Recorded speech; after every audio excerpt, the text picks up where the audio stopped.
இன்றைய வாக்குத்தத்தம் ஏசாயா அதிகாரம் 54 இறைவார்த்தை 15.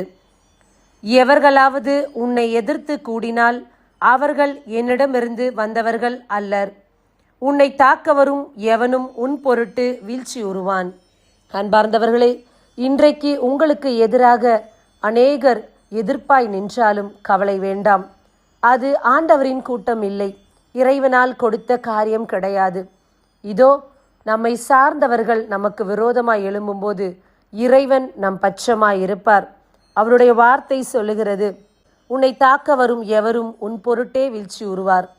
இறைவன் நம்மோடு இருப்பதால் நம்மை தாக்க யார் வந்தாலும், நம்மை எதிர்த்து எவர் நின்றாலும் அவரே நம் சார்பாய் செயலாற்றுவார். இறைவனை மட்டும் நம்புவோம். மனித உறவுகளும் நட்புகளும் காரியங்களும் மறைந்து போகக்கூடிய ஒன்று.